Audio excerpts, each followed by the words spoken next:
여러분, 우리가 예수를 믿는다고 해서 우리의 처한 환경이 곧바로 바뀌는 것은 아닙니다. 보시죠? 그렇죠? 여러분, 가정도 그리고 직장의 무게도 여전하고 우리가 예수님을 믿는다고 해서 현실의 삶의 무게가 갑자기 달라지지는 않아요. 여전히 삶의 현실은요, 버겁게 느껴집니다. 그런데 우리가 먼저 달라져야 될 것이 있는데 그것이 뭐냐면 바로 환경보다도 우리의 삶의 방향과 가치관이 먼저 달라져야 된다는 것입니다. 왜 그러냐면 교회 우리가 신앙생활 한다는 것은 단순히 교회를 다닌다는 의미가 아니라 삶의 주인이 바뀌기 때문입니다. 그동안 내가 예수 믿기 전에는 내가 삶의 주인이었다면 이제는 주님이 나의 삶의 주인입니다.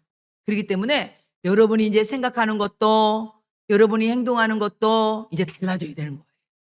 오늘 본문 4장 1절에서 6절은요. 베드로가 그 얘기를 하는 거예요. 너희가 예수님을 믿는다고 하면서 예전처럼 똑같이 살면 안 된다. 이제는 다르게 살아야 된다. 이제는 달라져야 된다. 오늘 베드로가 그 얘기를 하는 거예요.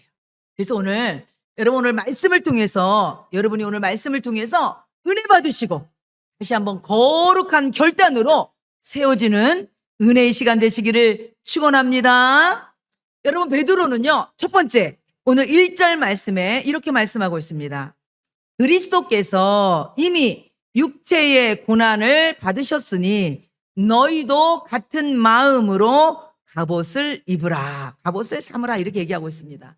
이게 무슨 말씀이냐면 여러분 당시 이 베드로 전서가 쓰여질 때 우리가 계속 얘기하고 있지만 이 초대교회 그리고 소아시아에 있는 성도들은요.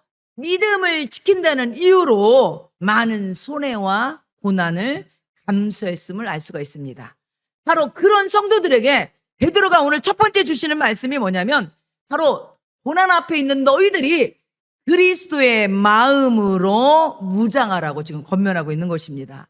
여러분, 이게 무슨 말이냐면 여러분, 우리가 성도가 마찬가지로 여러분 초대교회만 고난이 있는 것이 아니라 오늘을 살아가고 있는 우리들에게도 얼마든지 어려운 일, 힘든 일이 우리에게도 오지요. 그것이 신앙으로 오는 것도 있고 또 삶의 힘듦으로 오는 것도 있죠. 근데 중요한 건 뭐냐면 이런 고난이 왔을 때 우리가 바라봐야 될 건 뭐냐면요. 우리의 완전한 모범이신 예수님을 바라봐야 된다는 얘기입니다. 왜 그러냐면 우리 예수님도요. 우리를 살리기 위해서 우리를 구원하기 위해서 그 십자가의 참혹한 육체의 고난을 견디셨기 때문입니다. 그래서 오늘 베드로는요. 우리에게 뭐라고 하시냐면 만약에 우리에게 같은 고난이 오잖아요. 그러면 첫 번째 우리가 감당해야 될 건 뭐냐면 마음의 무장을 하래요. 마음의 무장. 여러분 여기서 보니까 마음의 무장을 어떻게 하냐. 너희도 같은 마음으로 갑옷을 삼으라 이랬거든요. 갑옷이라는 게 뭡니까? 당시에는요, 이게 군사 용어잖아요. 지금이야 뭐 싸울 때 갑옷 입고 하지 않지만 이때 당시는 고대 때는 전쟁에 나가면 갑옷을 입었잖아요.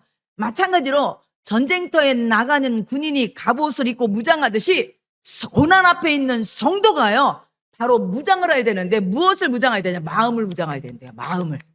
무엇을 무장해야 된다고요? 마음을 무장해야 된대요. 근데 마음을 어떻게 무장하느냐? 그리스도와 같은 마음으로 무장을 하는 거예요. 어떨 때? 고난이 우리 앞에 올 때. 고난이 우리 앞에 올 때 우리도 그리스도와 같은 마음으로 무장해야 되는데 그러면 그리스도와 같은 마음이 도대체 무엇인지 그 구체적인 의미가 여러 가지 있는데 저는 오늘 여러분에게 두 가지로 설명을 하려고 합니다. 첫 번째는 뭐냐면요. 순종하는 마음으로 무장하라고 얘기합니다. 여러분 예수님이 십자가의 앞에 두고 예수님 당신이 인류의 모든 죄를 위해서 십자가 질 걸 아셨잖아요. 그런데 예수님도 똑같이 우리와 같이 육체를 입은 분이기 때문에 너무너무 감당하기가 힘들었어요. 사실은. 그래서 여러분 잘 알겠지만 예수님이 겟세마네 동산에서 땀방울이 핏방울이 되도록 기도하시면서 하나님 앞에 뭐라고 기도했어요? 하나님 할 수만 있으면 이 십자가의 잔을 내가 지지 않도록 해달라고. 그렇게 하나님 앞에 그렇게까지 기도했어요. 그런데 예수님은 뭐라고 하셨어요? 하지만 나의 원대로 되지 말고 아버지의 뜻대로 되기를 원하나이다 하면서 우리 예수님이 순종함으로 바로 그 고난을 그대로 받았다는 얘기죠. 두 번째는 뭐냐면요. 그래서 자기 자신을 바로 그 고난 앞에 철저히 복종시켰다는 얘기입니다. 뭐를 위해서? 하나님의 뜻을 위해서. 하나님의 뜻을 위해서. 이 고난이 하나님의 뜻을 이룬 것이라면 제가 묵묵히 이 고난을 감당하겠습니다. 이런 마음으로 그 고난을 바로 복종하는 마음으로 순종했다는 얘기죠. 둘째는 뭐냐면요. 우리 예수님이 바로 그리스도와 같은 마음. 이 두 번째는 뭐냐면 고난을 감수하는 마음으로 무장하라는 얘기입니다. 따라해 보세요. 고난을 감수하는 마음으로 무장하라. 이게 무슨 말이냐면 하나님의 뜻을 이룰 수 있다면 내게 오는 어떤 불이익이나 아픔도 기꺼이 감당하겠다는 결단과 각오가 있어야 된다는 얘기입니다. 바로 예수님이 그렇게 십자가를 졌다는 것입니다. 그런데 예수님께서 이런 십자가를 질 때는요, 단순히 지금 당장의 고난과 고통만 바라본 것이 아니라 십자가 뒤에 오는 부활의 기쁨과 영광을 바라보셨기 때문에 그 십자가를 감당했습니다. 그래서 히브리서 12장 2절에는 이렇게 말씀하고 있습니다. 그가 누구예요? 예수님이죠. 예수님은 그 앞에 있는 기쁨을 위하여 무엇을요? 십자가를 참으사 부끄러움을 개의치 아니하시더니 하나님 보좌 우편에 앉으셨느니라. 아멘. 예수님은요, 당신 앞에 있는 십자가가 그냥 죽음으로 끝난 걸 아닌 걸 아셨어요. 십자가 다음에는요, 부활이 영광에 있고 당신이 반드시 하나님 우편에 앉는 놀라운 영광이 있을 줄 알았습니다. 그렇기 때문에 그 십자가를 어떻게 했대요? 참으시고 부끄러움을 개의치 않았다는 것입니다. 사랑하는 성도 여러분, 우리 인생 가운데도요, 생각지도 않은 고난이 여러분을 찾아올 때가 있습니다. 그럴 때 여러분 너무 두려워하거나 근심하지 마시기 바랍니다. 왜 그러냐면 고난을 통해서 살아계신 예수님을 1대1로 만나는 깊은 은혜의 시간이 그 고난을 통해서 주어지기 때문입니다. 여러분 왜 그러냐면 간증하는 사람들, 우리 간증하는 사람 많잖아요. 그런 분들 얘기를 대부분 들어보면 뭐냐면요, 좋을 때 간증이 나오는 게 아니라 정말 힘들고 어려울 때 그 가운데서 주님 만남으로 그 고통과 그리고 그 어려움을 잘 이겨나가고 그거를 잘 감당하는 가운데서 그들이 경험했던 그 예수님, 그들이 만났던 그 하나님을 간증하는 걸 들어봤잖아요. 그렇기 때문에 사랑하는 성도 여러분, 우리가 지금 있는 여러분 앞에 혹시 지금 힘들고 어려운 고난이 있다면 여러분 너무 두려워하지 마시기 바랍니다. 너무 걱정하시기 바랍니다. 우리의 모든 고난을 신실하게 가장 선한 방법으로 인도하실 주님이 여러분과 함께 계심을 믿으시기 바랍니다. 그러므로 그 하나님 앞에 여러분의 문제를 아뢰실 때 하나님께서 여러분을 도와주시고 여러분 가운데 역사할 걸 믿습니다. 왜 그러냐면 하나님은 지금도 우리 예수님은 살아 계시기 때문입니다. 그래서 베드로는 먼저 우리에게 이 고난을 당할 때 마음을 무장하라는 거예요. 왜 그러냐면 여러분, 우리가 고난이 올 때요, 마음이 무너져 버리잖아요. 그럼 다 끝나는 거야. 그러니까 고난이 올 때 뭐부터 단단히 무장해야 된다는 거예요? 다른 얘기한다면 믿음으로 단단히 무장해야 된다는 얘기예요. 여러분이 어려움이 올 때 믿음이 무너지면요, 다른 거 다 끝나는 거예요. 그런데 믿음 안에서 정말 여러분이 마음을 굳건히 붙들면요, 어떤 어려움도 감당할 수 있는 거예요. 그래서 지금 베드로가 먼저 네 마음을 무장하라. 네 마음이 무너지지 않도록, 네 마음이 흔들리지 않도록, 네 마음이 약해지지 않도록 바로 무장하라. 뭐요? 갑옷을 입으라는 거예요. 갑옷을 입으라는 거예요. 그랬을 때 하나님께서 여러분을 도와주실 걸 믿습니다.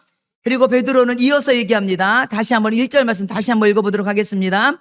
그리스도께서 이미 육체의 고난을 받으셨으니 너희도 같은 마음으로 갑옷을 삼으라.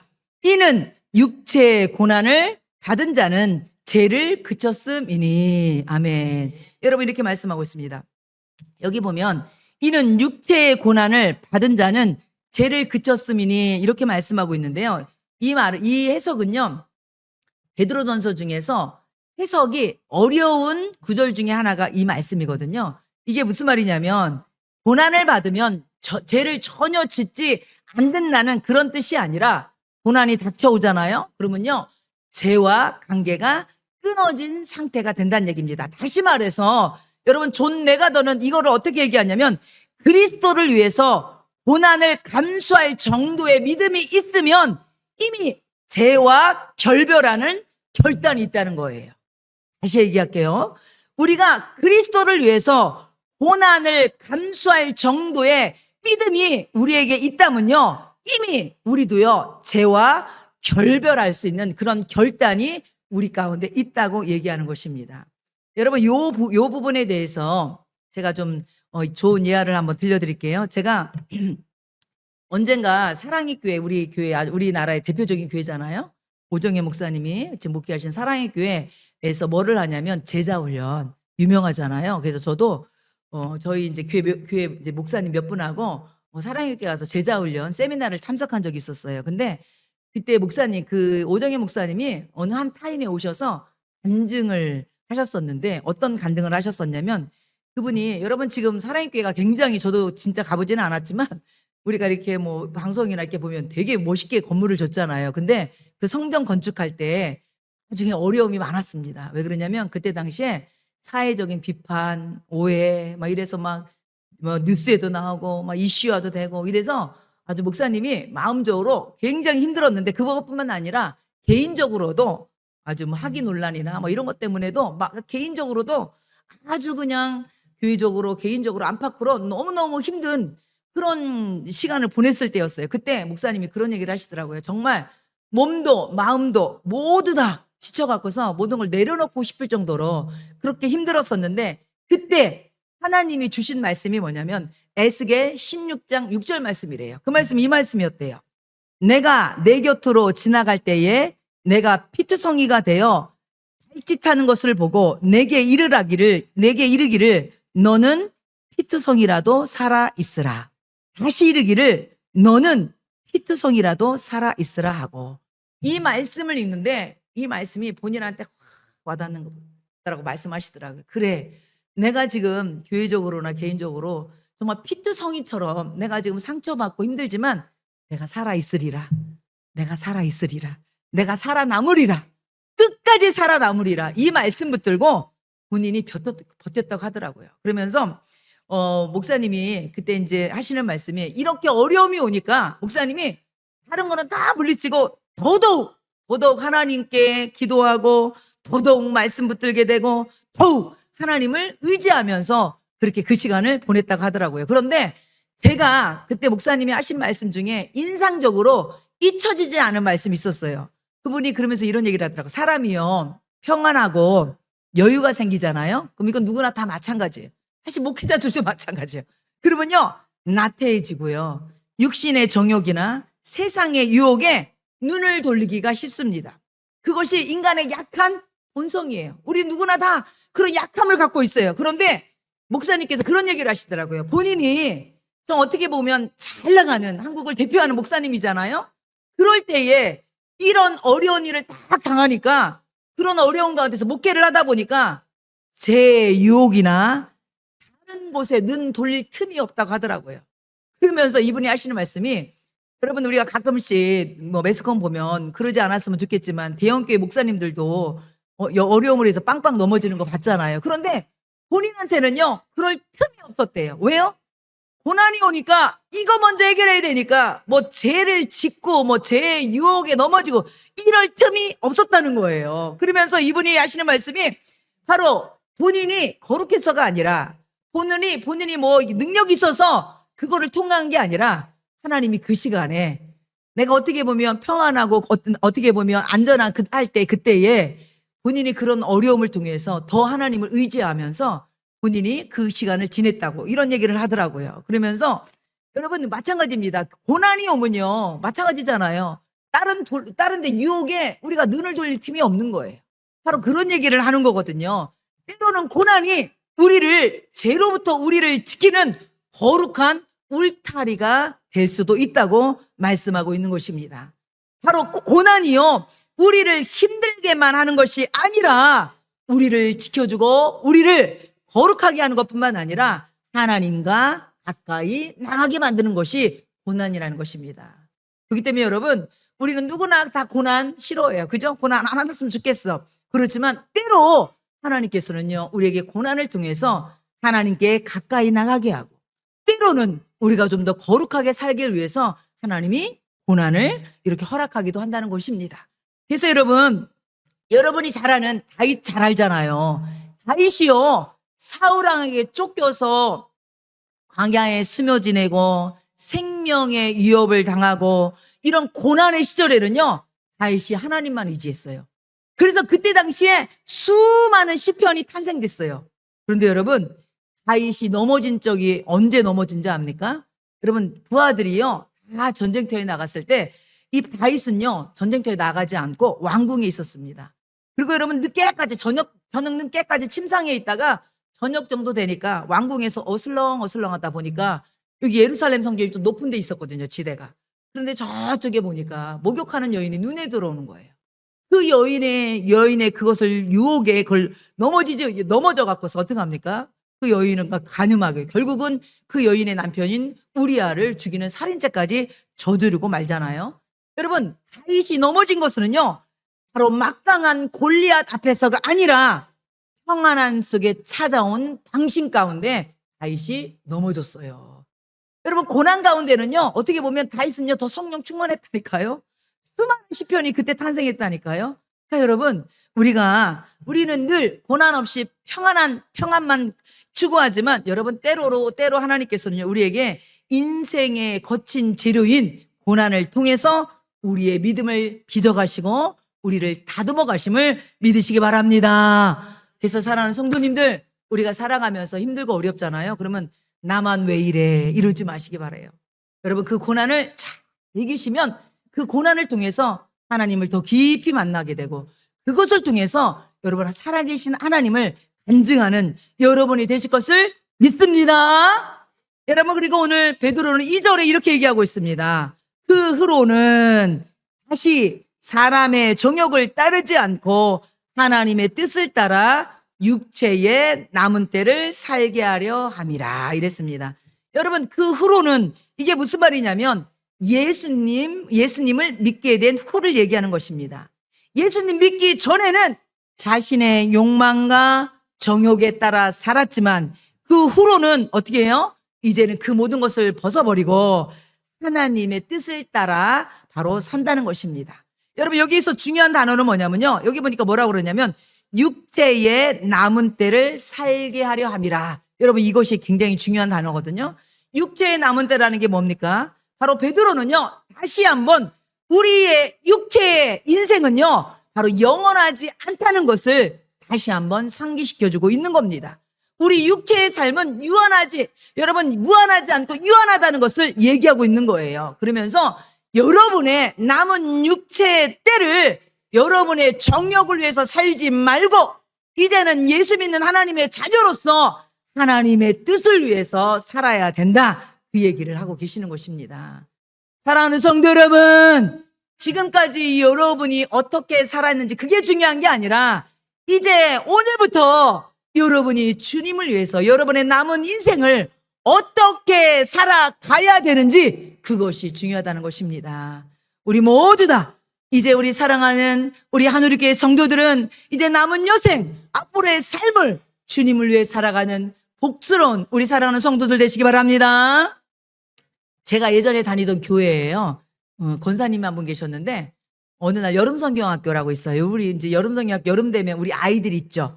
우리 이제 초등학생들 이런 애들 이제 모여놓고 여름 성경학교를 이렇게 하는데 제가 이제 교회 학교를 그때 오랫동안 담당을 했었거든요. 근데 담당했는데 어느 날 나이 드신 70대 되는 권사님이 오셨어요. 그러더니 이제 그날 성경학교 강습회를 했었거든요. 이게 뭐냐면 성경학교 하기 전에 선생님들끼리 같이 모여서 미리 성경학교를 준비하고 기도도 하고 이런 건데 이분이 오셔갖고 저한테 그런 얘기를 하는 거예요. 목사님, 저 그때 전도사였죠. 전도사님, 제가 70인데 저도 교사를 할 수 있냐고.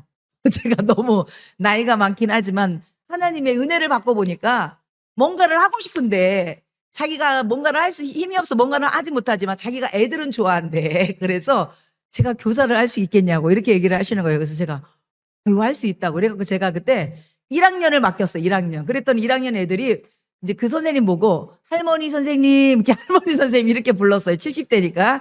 근데 이분이 이제 교사를 하시면서 이런 얘기를 하시더라고요. 목사님, 제가 후회스럽대. 그래서 제가 뭐가 후회스러워요? 그랬더니 제가 더 빨리 은혜를 받고 더 빨리 좀 믿음 안에 세워졌다면 하나님을 위해서 내가 더 많이 시간도 드리고 내가 더 많이 충성했을 텐데 이렇게 늦게 정말 70이 다 된 나이로 은혜 받고 내가 주님을 위해서 이제 일하는 걸 보면서 내가 너무 아쉬움이 크다는 거야.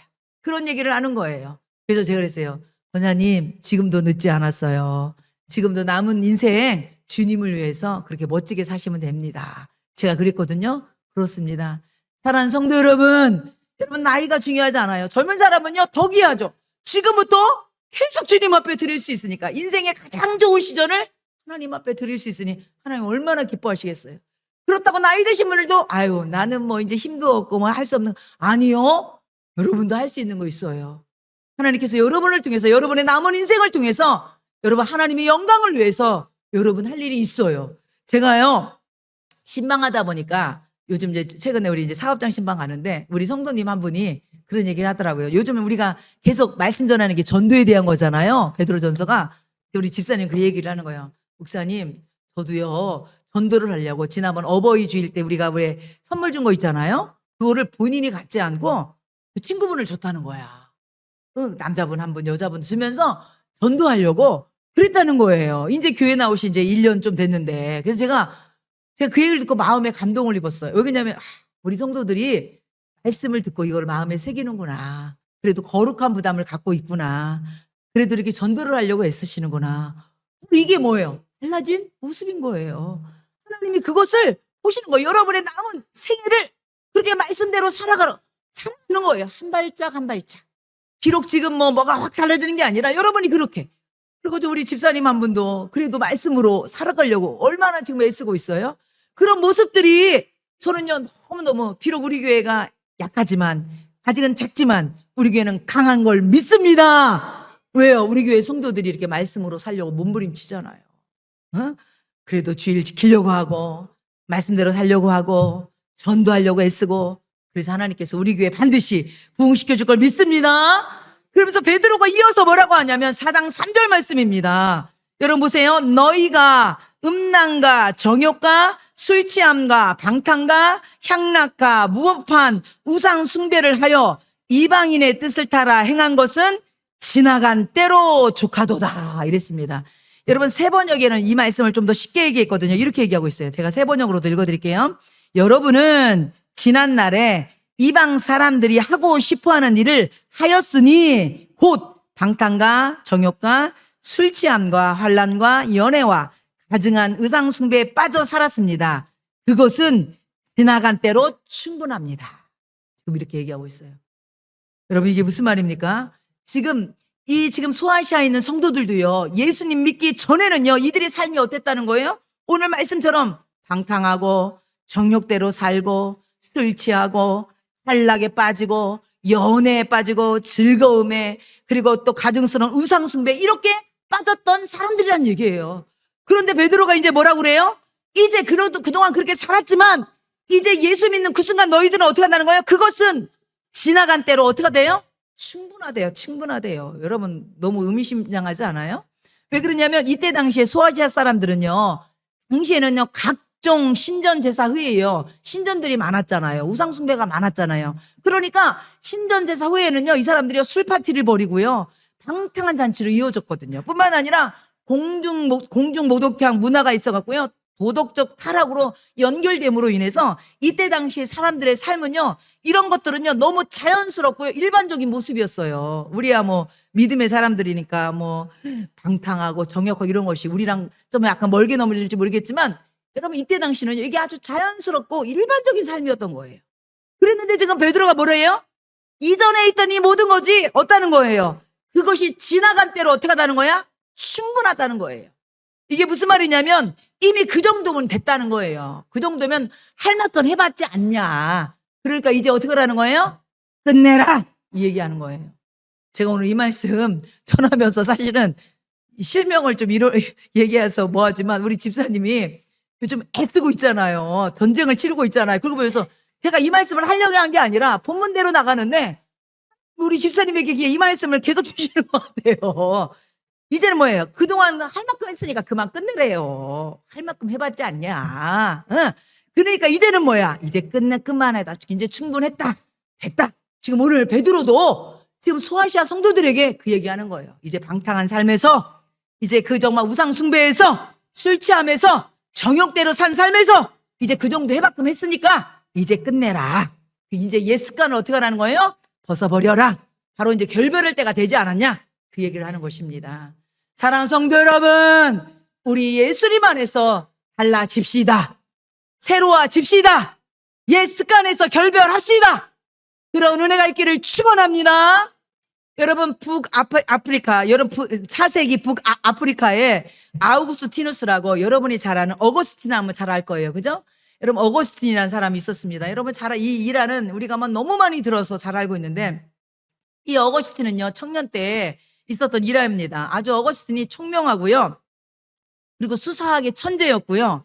당대 최고의 지성인 중에 한 명이었어요. 그런데 이 어거스틴이 이 젊은 시절에 얼마나 방탕하게 살았는지 몰라요. 그래서 그 엄마가 이 모니카가 그 아들을 위해서 얼마나 울면서 기도했는지 몰라요. 하나님 우리 아들이 저 방탕해서 이제 좀 헤어서 나와서 이제 바르게 인간답게 살게 해달라고 어머니가 그렇게 눈물 뿌려서 정말로 그렇게 기도를 했어요. 그렇지만 이 어거스틴은요 쾌락과 그 욕망에 따라서 빠져갖고서 나오지를 못했어요. 아니 하나님 앞에 이렇게까지 기도했대요. 어거스틴이 말에 의하면 주님 나에게 정결과 절제를 주시옵소서. 본인도 괴로우니까 어머니도 열심히 기도하니까. 그런데 그 다음이 중요해. 그러나 지금은 마옵소서. 이렇게 얘기했다는 거예요. 왜요?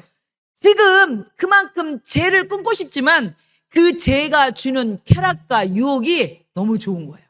그러니까 하나님 아직은 말고요. 내가 좀 더 즐긴 다음에요. 내가 좀 세상 좀 맛도 좀 더 본 다음에요. 그 다음에 나에게 정결한 삶을 절제 삶을 달라고 그 정도로 그랬다는 거예요. 그런데 여러분 386년 어느 날 이 어거스틴이 밀라노의 한 정원에서 자신의 무력감에 그냥 제 무력감에 빠져갖고서 아주 통탄하고 슬퍼하고 있는데요. 갑자기 이웃집에서요 한 소년인지 모르겠지만 어린아이의 노랫소리가 들리더래요. 여러분 라틴어로 톨레레게 이런 소리가 들리래요. 이게 무슨 뜻이냐면 성경을 들고 펼쳐라. 성경을 들고 펼쳐라. 그 말씀이 하나님의 음성으로 이 어거스틴이 받았다는 거예요. 그래서 그 자리에서 성경을 들고 딱 펼쳤는데 그게 로마서 13장 13절에서 14절 말씀이었어요. 어떤 말씀이냐면 이 말씀이었어요. 낮에와 같이 단정히 행하고 방탕하거나 술 취하지 말며 음란하거나 호색하지 말며 다투거나 시기하지 말고 오직 주 예수 그리스도로 옷 입고 정욕을 위하여 육신의 일을 도모하지 말라. 그 말씀이었어요. 이 말씀을 읽는 그 순간 어거스틴 마음에는요 강한 빛이 비추는 것 같았다고 그렇게 고백합니다. 그러면서요 이 어거스틴이 그 말씀을 읽는 순간 본인의 마음에 빛이 들어오면서 본인 속에 있는 그 어두움이 모두 사라졌더라고 고백을 합니다. 그때부터요 이 어거스틴은요 과거로부터 이 모든 정욕의 삶을요 완전히 끌어버리고 결별했다고 합니다. 그래서 그 어거스틴이요 이제 하나님이 사람이 되었고 교회의 위대한 신학자가 되고 여러분 아주 본이 되는 사람이 되었다는 것이죠. 사랑하는 성도 여러분 그렇습니다. 여러분 하나님의 말씀만이 우리의 생각을 바꾸고 우리의 습관을 바꾸고 우리의 삶을 바꿀 수를 믿으시기 바랍니다. 그렇기 때문에 여러분 내 힘으로는 안 돼요. 내 의지는 안 돼요. 그래서 어떻게 하냐면 주일마다 와서 하나님 말씀 어떻게 돼요? 들어야 되는 거예요. 내 속에 말씀으로 계속 채워야 되는 거예요. 여러분 내 속에 여러분 내 속에 술로 채우면 내가 술통밖에 더 돼요? 내 속에 거짓으로 채우면 여러분 여기 거짓밖에 더 있어요? 그런데 내 속에 말씀이 들어오면요 내가요 생각이 달라지고요 내 습관이 바뀌게 되고요 내 삶이 달라진다는 거예요. 그래서 여러분 주일마다 우리가 어떤 일이 있어도 우리 성도들은요 저는요 여러분한테 원하는 것 딱 한 가지야. 먼저 주일 예배 잘 지키는 거. 왜? 이 시간 와서 하나님 말씀으로 내 약해진 믿음 연약한 내 육신이 다시 한번 말씀으로 새로워지고 다시 한번 힘을 얻어야 되기 때문에, 그래서 사랑하는 성도 여러분, 우리 주일 예배 잘 지키는 성도들 되시길 바랍니다. 그랬을 때에 이방인들이 이렇게 얘기합니다. 베드로전서 4장 4절에 보니까 보세요. 이러므로 너희가 그들과 함께 그런 극한 방탕에 다름질하지 아니한 것을 그들이 이상히 여겨 비방하나. 여러분, 이게 지금 무슨 말이냐 보세요. 예전에 예수 믿기 전에는 함께 술도 마시고, 예수 믿기 전에는 함께 즐거움도, 세상 즐거움과 세상 낙을 추구했는데, 아니 어느 날부터 이 사람이 달라졌어요. 예수님을 믿고부터 이 사람이 주일마다 교회를 나가요. 그리고 나름대로 그냥 주일마다 교회 나가는 것뿐만 아니라 말씀대로 살려고 그렇게 애를 써요. 그리고 사람이 변하니까 사람들이 이상해졌다고 이 사람을 보고 얘기하는 거예요. 그러면서 뭐라고 그러냐면, 야, 꼭 그렇게 예수님을 믿어도 좀 적당히 믿지, 왜 그렇게 또 극성스럽게 아주 유난스럽게 예수를 믿냐, 이렇게 사람들이 얘기한다는 거야. 베드로가 지금 그 얘기를 하는 거예요. 그 말이 그거예요. 네가 예전에는 그런 극한 방탕에 다름질하지 아니하니, 예전에 너도 똑같이 그런 사람이었는데 이제 네 삶이 그렇게 안 사니까 사람들이 어떻게 여긴다는 거예요? 이상하게 여기보는 거예요. 쟤 이상해졌어. 쟤 너무 교회에 빠지는 거 아니야? 쟤 너무 예수님한테 빠진 거 아니야? 이렇게 이상하게 본다는 거예요. 그러니까 성도 여러분, 중요한 건 뭐냐면 여기 보면 이상하게 여긴단 말이 낯설게 생각한다, 이해하지 못한다, 충격을 받는다, 이런 뜻이거든요. 이게 이 원어의 뜻에 보면. 그러니까 사랑하는 성도 여러분, 우리가요 믿음 생활 열심히 하잖아요. 그럼 여러분이 이런 소리 듣는 거 정상이에요. 야, 너 교회 다닐 줄이니 너무 교회 빠진 거 아니냐? 뭐 주일날 좀 놀러 다니고도 그래야지. 그러니까 어떻게 이렇게 매주마다 가서 교회 가서 예배 드릴 수가 있어? 뭐 그렇게 얘기할 수도 있다는 거죠. 여러분, 근데 이런 소리 듣는 게 뭐예요? 정상이라는 거야. 정상이라는 거야. 이런 소리 안 들면 한번 생각해 봐야 됐다는 거야. 교회 다니면서도 예수 믿으면서도 세상 사람들하고 똑같이 산다면 그런 소리 안 듣죠. 근데 여러분 삶의 목적이 달라지고 이 삶의 가치가 달라져서 주일 예배를 귀하게 여기고 말씀대로 살아가고 노력하면, 야, 네가 좀 변한 것 같다. 그러면서 여러분, 세상 사람들이 내가 변한 것을요 칭찬한 것뿐만 아니라 우리를 조롱하기도 해요. 우리를 비난하기도 해요. 오늘 지금 그 얘기를 하는 거예요. 지금 소아시아 성도들도요, 이들의 삶이 달라지니까 어머, 쟤네들 변했네. 그들이 정말 도덕적으로나 윤리적으로 바르게 사는 거를 칭찬하면서도 그렇게 사는 걸 뭐예요? 비난하는 거예요. 꼭 그렇게 믿어야 되냐? 꼭 그렇게 극성스럽게 믿어야 되느냐? 우리 권사님도 그 얘기 듣죠? 그렇게 모든 예배 다 참석해야 돼? 그렇게 듣는다는 얘기예요. 근데 그게 뭐라는 거야? 정상이란 얘기야. 하나님이 기뻐한다는 얘기예요. 왜 그러냐면 베드로는요, 나중에 우리 모두 다 믿는 자든 안 믿는 자든 최종적으로 하나님 앞에 우리는 다 서게 된다는 거예요. 왜? 하나님이 심판자 되시기 때문이에요. 그래서 베드로전서 4장 5절 이렇게 얘기합니다.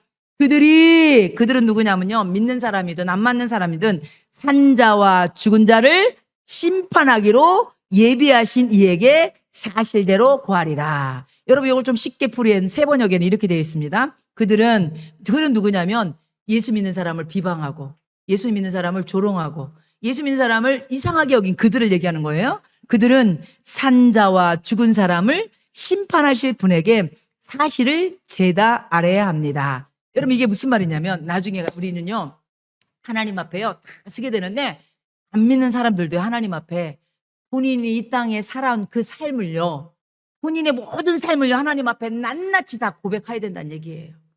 본인이 살았던 그것에 의해서 그 영원한 형벌이 주어진다는 거예요. 그러니까 베드로가 지금 그 얘기를 하는 거예요. 그러니까 여러분, 우리 성도는요 이 말씀을 통해서 중요한 건 뭐냐면, 이 말씀이 성도에게는 위로지만 여러분, 예수님을 믿지 않는 사람들에게 뭐예요? 경고인 거예요. 경고. 너희들이 그냥 이렇게 살다가 그냥 죽으면 끝, 그게 아니라는 거야. 네가 살아온 삶에 대한 계산을 반드시 하나님 앞에 계산을 해야 된다는 거예요. 너 어떻게 살아왔냐? 너 이 땅에 살면서 네가 어떻게 살았니? 계산해보자. 하나님 앞에 쓴다는 거예요. 그래서 여러분, 우리가 이 땅에 살면서 오래 사는 것이 중요한 게 아니라 어떻게 살아가느냐, 이것이 중요하다고 말씀하고 있는 것입니다. 사랑하는 성도 여러분, 그래서 우리 성도들은요 오늘 베드로가 얘기하는 것처럼 남은 삶을 하나님의 뜻을 위해서 믿음 안에 살아가는 복된 성도들 되시기 바랍니다. 여러분 결론입니다. 오늘 6절에 베드로는 다시 한번 소아시아 교회 성도들에게 이렇게 얘기하고 있습니다. 베드로전서 4장 6절, 이를 위하여 죽은 자들에게도 복음이 전파되었으니 이는 육체로는 사람으로 심판을 받으나 영으로는 하나님을 따라 살게 하려 함이라. 아멘. 이 말이 여러분 오늘 본문 6절 말씀도요, 베드로전서를 해석함에 있어서 어려운 구절 중에 하나입니다. 왜 그러냐면 여기 보니까 이를 위하여 죽은 자들에게도 복음이 전파되었으니 이렇게 했다고 했잖아요. 그래서 천주교에서는요, 이걸 가지고서 연옥설을 주장하는 거예요. 그럼 죽은 사람한테도 복음의 기회가 주어져서 바로 예수님 복음을 전할 수 있다는 거예요. 근데 이런 건 그런 뜻이 아니에요. 그 뜻이 아니라 당시에 어떤 일이 있었냐 보세요. 여러분 당시에 베드로도 여러분 예수님이 승천한 걸 봤잖아요. 그리고 천사들이 뭐라고 그랬어요? 다시 너희가 본 예수님은 다시 온다고 했잖아요. 그러니까 이때 당시에 소아시교회 이때 당시 성도들은요, 예수님이 금방 오실 줄 알았어요. 금방 재림하실 줄 알았어요. 그런데 보니까 성도들이, 그래서 이들은요 고난 가운데서도 이 믿음을 지킨 거야 끝까지. 그런데 이 믿음을 지키다가 어떤 사람들이 발생하는 거예요? 순교당하는 사람들이 막 생기기 시작한 거예요. 그것뿐만 아니라 본인도 이 믿음을 지키다가 순교를 당하게 될 그런 입장이 처하게 된 거예요. 그렇게 되니까 이 성도들 마음속에 두려움이 오기도 하고 의심이 오는 거예요. 어떤 두려움과 의심이냐면, 주님이 오시기 전에 죽은 사람들은 어떻게 되지? 죽은 사람들은 어떻게 되지? 우리는 다 살아서 예수님의 재림을 맞아야 되는데 우리 예수님 오시기 전에 죽은 사람들은 어떻게 되지? 지금 이 얘기하는 거예요. 그러자 베드로가 지금 얘기하는 거예요. 이게 뭐야? 예수님을 믿다가 죽은 사람들은 그게 죽음이 끝이 아니라는 얘기예요. 육신으로는 죽음으로 인해서 심판을 받은 것 같지만 그 죽음이 아니라 영으로는 하나님을 따라 살게 하려 함이라. 이게 뭐예요? 영으로는 하나님과 함께 지금도 영원히 살아있다고 합니다. 그래서 여러분 이 동사를요 현재 시제로 사용했어요. 현재 시제. 바로 죽음은 끝이 아니라, 바로 예수님을 믿고 순교한 사람들은 그냥 죽음이 끝이 아니라 그 영이 지금 살아서 하나님과 함께 있다고 말씀하고 있는 것입니다.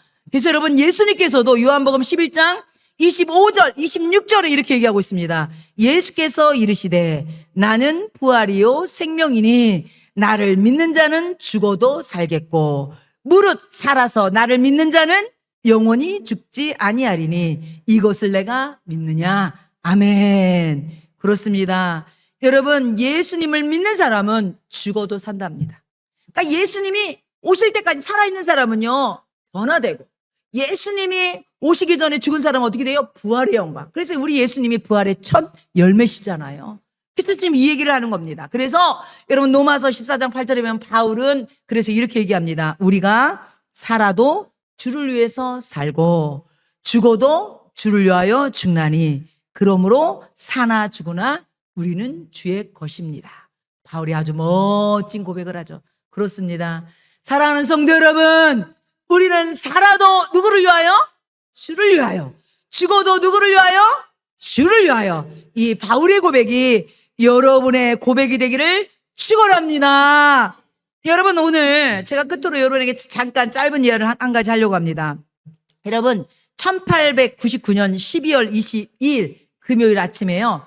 여러분 미국의 위대한 복음 전도자 무디가 세상을 떠나던 날 그날 아침이었습니다. 여러분 무디가 임종을 앞두고 있을 때 그 옆에 아들 윌과 딸 엠마와 그리고 아내와 의사가 지켜보고 있었습니다. 그런데 임종을 앞두고 있는 무디가요 갑자기 눈을 뜨면서 얘기한 거예요. 땅이 물러가고 내 앞에 하늘이 열리고 있어. 이런 얘기를 한 거예요. 내 앞에 하늘이 열리고 있어. 그랬더니 아들 일이 아버지한테, 아버지 지금 꿈꾸고 계시는가 보다. 아버지 지금 꿈꾸고 계신 거예요. 그러자 이 무디가 그러더라는 거예요. 아니다 위라, 이건 꿈이 아니란다. 정말 아름답다. 하나님이 나를 부르고 계신다. 나는 가야 한다. 그러면서 이 무디가 죽기 전에 이런 얘기를 했답니다. 이 얘기는요 무디가 여러분 살아있을 때도 종종 그 얘기를 했답니다. 언젠가 여러분은 신문에서 노스필드의 D.L. 무디가 죽었다는 기사를 읽게 될 것입니다. 하지만 그 말을 조금도 믿지 마십시오. 그 순간 나는 지금보다 더욱 생생하게 살아있을 것이며 더 높은 곳으로 올라가 있을 것입니다. 이 무디는요 죽기 전에 다시 한번 이 얘기를 하면서 하나님 품에 안겼다는 것입니다. 사랑하는 성도 여러분, 죽음은요, 끝이 아니라 하나님 나라로 들어가는 영원한 순간임을 믿으시기 바랍니다. 그러므로 우리 사랑하는 하늘교회 성도들은 인생의 남은 때를 육신의 정욕을 위해서 허비하지 마시고 믿음 안에서 당당하게 살아가는 우리 사랑하는 복된 성도들 되시기를 축원합니다.